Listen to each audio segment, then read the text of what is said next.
बिस्मिल्लाहिर्रहमानिर्रहीम। अस्सलाम वालेकुम स्टूडेंट्स, कैसे हैं आप सब? मैं उम्मीद करती हूँ कि सब बिल्कुल खैरियत से होंगे। मैडम क्यूरी की क्लास 10 फिजिक्स के लेक्चर नंबर 3 में आप सबका वेलकम। आज हम इस चैप्टर के दूसरे अहम टॉपिक वेव मोशन और उसकी टाइप्स के बारे में पढ़ेंगे। जैसा कि लास्ट लेक्चर में हमने सिंपल हार्मोनिक मोशन और उसकी खसूसियात को डिस्कस किया था, क्या आप बता सकते हैं कि मैस स्प्रिंग सिस्टम या पेंडुलम की मोशन से पैदा होने वाली मोशन की टाइप क्या है? इसको समझने के लिए आइए ये एनिमेशन देखते हैं। इस हरकत करते स्प्रिंग की मोशन का मुशाहिदा करें। जी हाँ, ये ऑसिलेटरी या पीरियोडिक मोशन है, जिसमें ऑब्जेक्ट अपने मीन पॉइंट के आगे पीछे हरकत करता है, यहाँ तक कि उसकी एनर्जी एक फॉर्म से दूसरी फॉर्म में तब्दील होती हुई जीरो हो जाती है।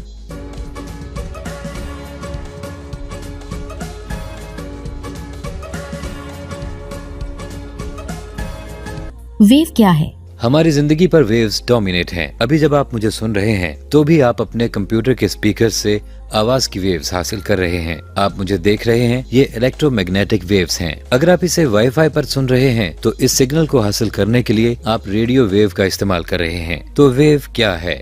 वेव एक किस्म का बिगाड़ या रुकावट है जो कि वक्त और जगह में से गुजरता है। तो ये एक मालूमात और तवानाई को एक जगह ए से दूसरी जगह बी तक पहुँचाने का अच्छा जरिया है।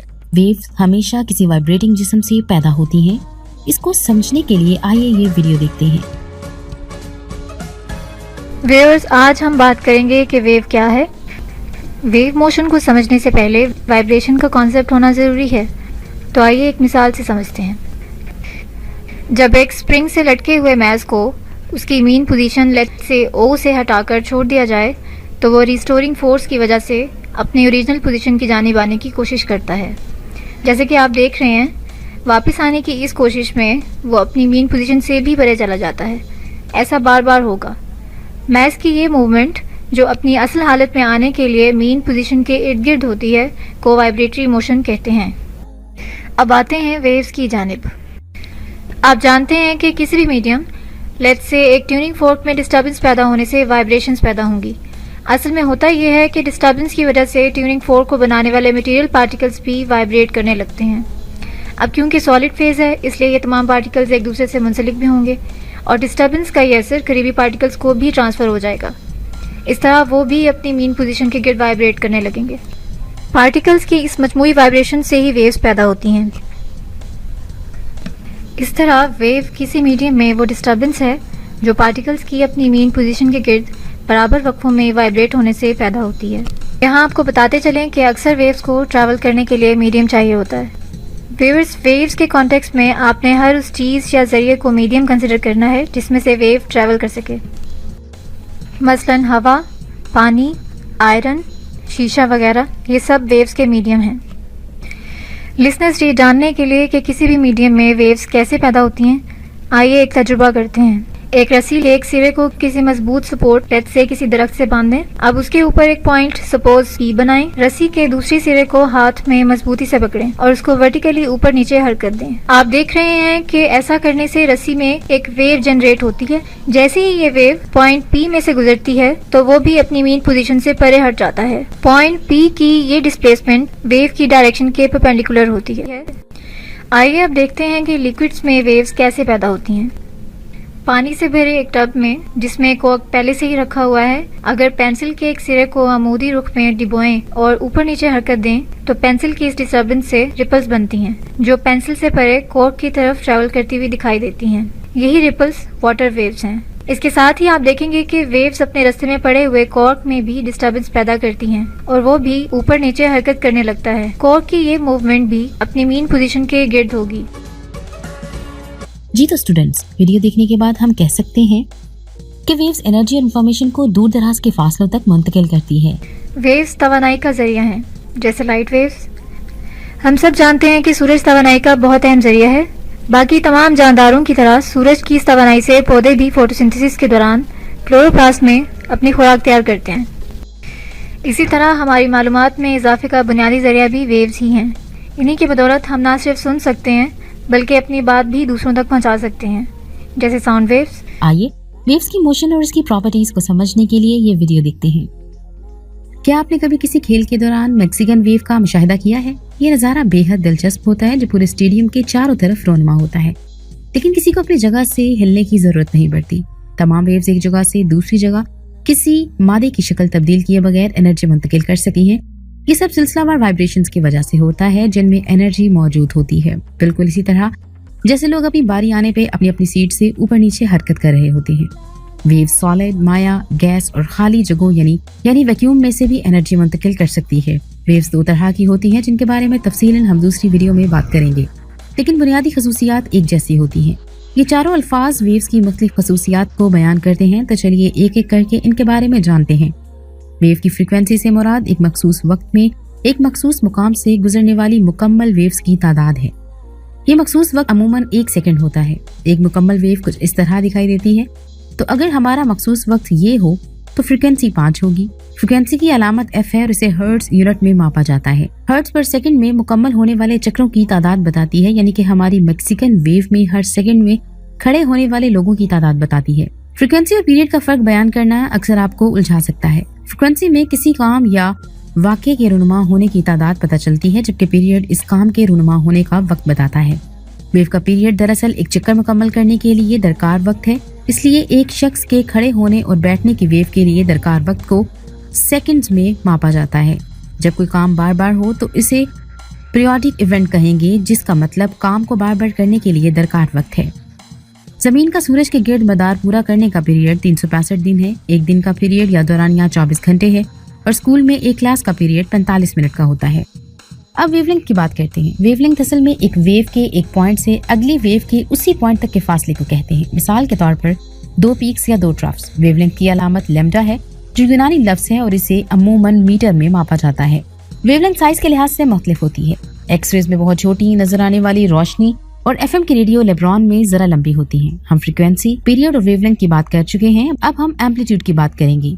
जब वेव्स सफर करती हैं तो ये खलल पैदा करती हैं। वेव्स का एम्पलीट्यूड इंतहाई खला वाले मुकाम से बगैर खला वाले मुकाम तक के फासले को कहते हैं। एक पुरसकून समंदर की मिसाल लें जिसमें एक वेव आ रही हो। एम्पलीट्यूड समंदर की पुरसकून सतह से वेव के टॉप तक की ऊंचाई का नाम है। क्या आप इन वेव्स को लेबल करके फ्रीक्वेंसी मालूम कर सकते हैं? याद रहे कि ऊपर वाले फासले को नीचे वाले टाइम को जाहिर कर रहा है। वीडियो रोककर इस पर काम करें और फिर दोबारा प्ले करें। क्या आपको सब ठीक से समझ आई है?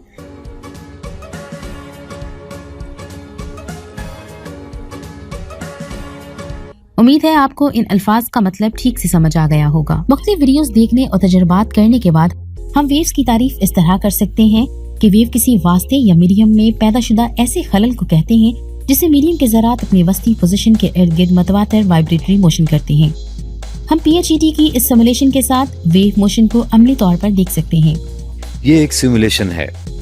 ये आपको phet.colorado.edu पर मिल जाएगा। उन्होंने ये काफी सारी साइंसी मिसालें बनाई होती हैं, तो मैं इसको एक सेकंड फ्लैश कर लूं तो यहाँ आपको ये मिल जाएगी, जिससे आप खेल भी सकते हैं। तो आप क्या कर सकते हैं कि आप इसको पकड़ सकते हैं और इन बीट्स की रस्सी को ऊपर नीचे हिला सकते हैं, तो इससे इस तरफ से दूसरी तरफ वेव जाएगी। मेरे लिए इसको इस तरह अच्छे से करना मुश्किल है, मगर आप देख सकते हैं कि एनर्जी पॉइंट A से पॉइंट B पर गई, मगर बीट्स अपनी जगह से इसके साथ नहीं गए। तो ये सिर्फ मीडियम से गुजरेगी और ये एक टिपिकल वेव है। मैं जल्दी से यहाँ एक वेव बनाता हूँ। तो यहाँ ये हो रहा है कि वेव नीचे जा रही है और फिर दरवाजे से बाहर जा रही है। अब मैं डैम्पिंग को कम करता हूँ और देखता हूँ कि क्या होता है। तो यहाँ ज्यादा वेव नीचे जा रही है। अब मैं दूसरे किनारे को फिक्स कर देता हूँ। अब मैं क्या करता हूँ कि मैं एक वेव नीचे भेजता हूँ और देखता हूँ कि क्या होता है। तो वेव वापस टकरा के रिफ्लेक्ट हो गई है। मैं अब फिर इस पर डैम्पर लगाता हूँ। अब देखते हैं कि क्या होता है जब मैं एक वेव भेजता हूँ और फिर दूसरी वेव भेजता हूँ। जब वो टकराती हैं तो क्या होता है, इसको देखना थोड़ा मुश्किल है। मैं दोबारा कोशिश करता हूँ। जब एक वेव और दूसरी वेव टकराती है तो वो एक दूसरे को खत्म कर देती हैं। इसको देखना थोड़ा मुश्किल है। मैं करता हूँ कि मैं इसके सिरे को खोल देता हूँ। मैं एक वेव को भेजता हूँ और ये टकरा के इसी तरफ वापस आती है। अब मैं एक वेव भेजता हूँ और फिर दूसरी और देखता हूँ क्या होता है। जब वो टकराती हैं तो वो दोनों तरफ से तवानाई ले रही हैं। जब वो टकराती हैं तो इससे वो जमा होती हैं। इसको कंस्ट्रक्टिव इंटरफेरेंस कहते हैं। जैसा कि हमने वीडियो में देखा है कि ज्यादातर वेव्स को ट्रैवल करने के लिए मीडियम की जरूरत होती है।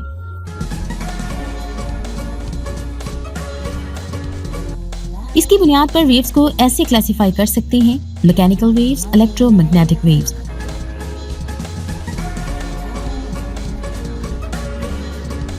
आइए रोजमर्रा जिंदगी की मिसालों के जरिए इन वेव्स को समझते हैं। लिसनर्स, वेव्स की दो मेन टाइप्स हैं, मैकेनिकल वेव्स, इलेक्ट्रोमैग्नेटिक वेव्स। वो वेव्स जो किसी मीडियम को इस्तेमाल किए बगैर सफ़र ना कर सकें मैकेनिकल वेव्स कहलाती हैं, जैसे साउंड वेव्स। अब साउंड वेव्स मैकेनिकल कैसे हैं, आइए एक एक्टिविटी से साबित करते हैं।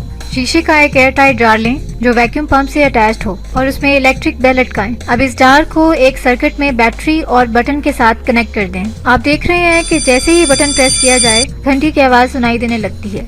अब वैक्यूम पंप के जरिए जार में से तमाम एयर निकाल दें और बेल दोबारा बजाएं। व्यूअर्स, नोटिस करें कि हैमर के बेल के साथ कंटिन्यूअसली स्ट्राइक करने के बावजूद बेल की आवाज़ सुनाई नहीं दे रही। That means sound waves are being produced but they have nothing to travel on, so they are not heard. यही वजह है कि वैक्यूम में से साउंड वेव्स नहीं गुजर सकती। वेव्स की दूसरी टाइप है इलेक्ट्रोमैग्नेटिक वेव्स। वो वेव्स जिनको ट्रैवल करने के लिए किसी भी मीडियम की जरूरत नहीं होती इलेक्ट्रोमैग्नेटिक वेव्स कहलाती हैं। इलेक्ट्रोमैग्नेटिक वेव्स को मीडियम की प्रेजेंस या एब्सेंस से कोई फर्क नहीं पड़ता। मिसाल के तौर पर television waves, radio waves, x rays, heat waves और लाइट वेव्स वगैरह सब इलेक्ट्रोमैग्नेटिक वेव्स हैं। इलेक्ट्रोमैग्नेटिक वेव्स इलेक्ट्रिक या मैग्नेटिक फील्ड के लगातार चेंज होने से पैदा होती हैं और ये वेव्स इलेक्ट्रिक और मैग्नेटिक फील्ड के परपेंडिकुलर ट्रैवल करती हैं, जैसे कि स्क्रीन पर आप देख रहे हैं। स्क्रीन पर आपको इलेक्ट्रोमैग्नेटिक स्पेक्ट्रम दिखाया गया है जिसमें इलेक्ट्रोमैग्नेटिक वेव्स की मुख्तलिफ मिसालें दी गई हैं। Gamma rays, x rays, ultraviolet, visible, infrared, microwave और रेडियो वेव, ये सब इलेक्ट्रोमैग्नेटिक वेव्स की एग्जांपल्स हैं। आइए इनको मजीद समझने के लिए कुछ और एग्जांपल्स को देखते हैं। इन दोनों का कंट्रास्ट देखने के लिए एक तरीका ये है कि देखा जाए कि ये स्पेस के जरिए ट्रांसमिट हो सकती हैं या नहीं, या एक ऐसे इलाके से जहाँ कोई मीडियम ना हो, कोई मैटर ना हो। इलेक्ट्रोमैग्नेटिक लहरों की एक मिसाल चांद पर होने वाले धमाके हैं जिन्हें हम देख सकते हैं। चांद को मेटियोर्स अक्सर हिट करते हैं और जैसा कि नासा इसको मॉनिटर कर रहा है, इसमें फ्लैशेस होते रहते हैं। 2013 में होने वाला फ्लैश इस कदर रोशन था कि आपने इसे अपनी आंखों से देखा होगा। अब फ्लैश हमें स्पेस से गुजरता हुआ दिखाई देता है। ये इलेक्ट्रोमैग्नेटिक है, लेकिन ये मैकेनिकल वेव्स भी बना रहा है। तो चांद पर सेस्मिक वेव्स भी होंगी जो आप चांद के ऊपर होने वाली वाइब्रेशन के जरिए महसूस कर सकते हैं। क्योंकि चांद के गिर्द हवा नहीं है, एटमॉस्फेयर नहीं है, लिहाजा आप किसी किस्म की आवाज नहीं सुन पाते। और अगर चांद पर कोई धमाका हो तो आप इसको बिल्कुल सुन नहीं सकेंगे, बल्कि ये सिर्फ खामोश होगा। लेकिन फिर भी आप इसे देख सकेंगे क्योंकि ये इलेक्ट्रोमैग्नेटिक वेव्स हैं। और अगर एनर्जी वेव्स के जरिए मुंतकिल की गई तो ये लहरें मैकेनिकल या इलेक्ट्रोमैग्नेटिक होंगी। मैकेनिकल वेव्स वो हैं जिनको मीडियम की जरूरत होगी या किसी मादे या मटेरियल की जरूरत होगी ताकि वो हरकत कर सकें, जबकि इलेक्ट्रोमैग्नेटिक वेव्स को किसी मीडियम की जरूरत नहीं होगी। मैकेनिकल वेव्स की मिसाल साउंड वेव है, इलेक्ट्रोमैग्नेटिक वेव की मिसाल लाइट है। लिहाजा मैकेनिकल वेव्स को वसीले की जरूरत होती है। तो अगर आप पानी की सतह पर हाथ फेरें तो पानी एक वसीला है। आप इसकी सतह पर ऑसिलेशन पैदा कर रहे हैं और तवानाई को पानी के वसीले के जरिए तरसील कर रहे हैं। इसकी मिसाल ओशन वेव्स हो सकती हैं। साउंड वेव्स भी इसी तरह काम करती हैं। आप इनको देख नहीं सकते, लेकिन ये हवा के मॉलिक्यूल में मौजूद हैं। तो जब मैं बोलता हूँ तो मैं हवा के मॉलिक्यूल को वाइब्रेट कर रहा हूँ, जो कि माइक्रोफोन को वाइब्रेट करता है और जो स्पीकर और फिर आपके कान के गिर्द हवा को वाइब्रेट करता है। तो आप इसको सुन सकते हैं। अगर आपके कान के गिर्द गैस के मॉलिक्यूल्स ना हो तो आप इसे सुन नहीं सकेंगे। मैकेनिकल वेव्स की एक मिसाल सेस्मिक वेव्स हैं। ये वो लहरें हैं जो ज़लज़ले के बाद पैदा होती हैं और ये एक दिलचस्प स्टडी है। आप देख सकते हैं कि 2011 में वर्जीनिया में ज़लज़ला आया था, तो वो ट्विटर को मॉनिटर कर रहे थे। और देखें, इन लोगों ने जिन्होंने लफ्ज ज़लज़ला ट्वीट किया था और उन्होंने ट्रैक रखा था कि वो ट्वीट कहां से आए थे और उनको यहाँ लोगों तक आने में कितना वक्त लगा था। तो आप देख सकते हैं कि सेस्मिक वेव्स बाहर की तरफ आ रही हैं और आप ये ट्रेस कर सकते हैं कि ज़लज़ला कहां आया था। अब दिलचस्प बात क्या है कि ट्विटर दरअसल इलेक्ट्रोमैग्नेटिक वेव्स इस्तेमाल करता है और ये इन पैगामात को ट्रांसफर करने के लिए बिजली इस्तेमाल कर रहा है। लिहाजा यूएस जियोलॉजिकल सर्विस ट्विटर को अर्ली वार्निंग सिस्टम के तौर पर देख रही है। लिहाजा मैकेनिकल वेव्स का हमारे तक पहुँचने से पहले हम अपना बचाव कर सकते हैं।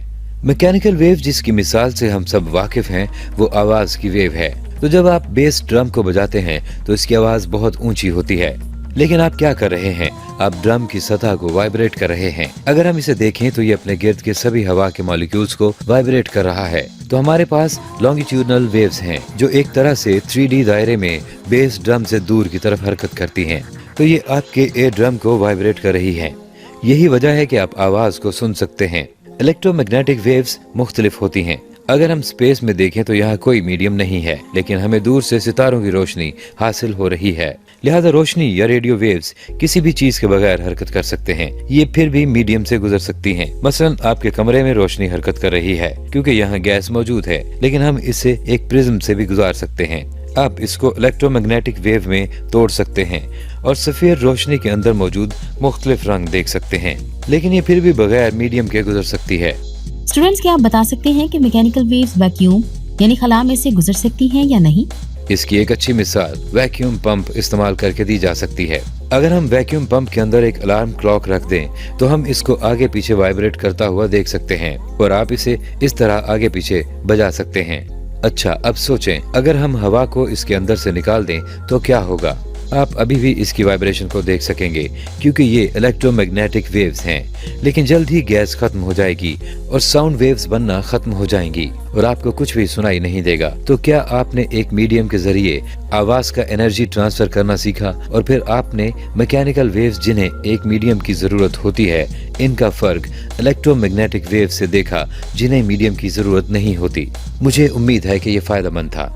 स्टूडेंट्स, आपको मालूम होना चाहिए इलेक्ट्रोमैग्नेटिक वेव्स इलेक्ट्रिक और मैग्नेटिक फील्ड्स पर मुश्तमिल होती हैं जो एक दूसरे के अमूदन हरकत करते हैं, जैसा कि आप इस एनिमेशन में देख सकते हैं।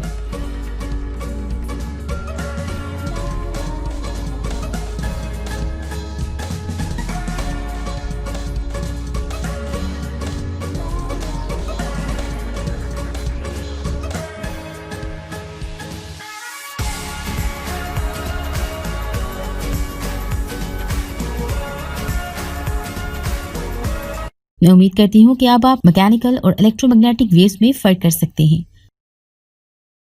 स्टूडेंट्स, मुझे उम्मीद है कि आपको वेव्स, उनकी मोशंस और उनकी टाइप्स के टॉपिक की अच्छे से समझ आ गई होगी। तो स्टूडेंट्स, आज हमने ये सीखा है कि मीडियम में डिस्टर्बेंस से पार्टिकल्स में वाइब्रेशंस पैदा होती हैं। नंबर 2, मीडियम पार्टिकल्स की लगातार और मजमूई वाइब्रेशन से वेव्स पैदा होती हैं। नंबर 3, वेव्स अपने सोर्स से परे ट्रैवल करती हैं।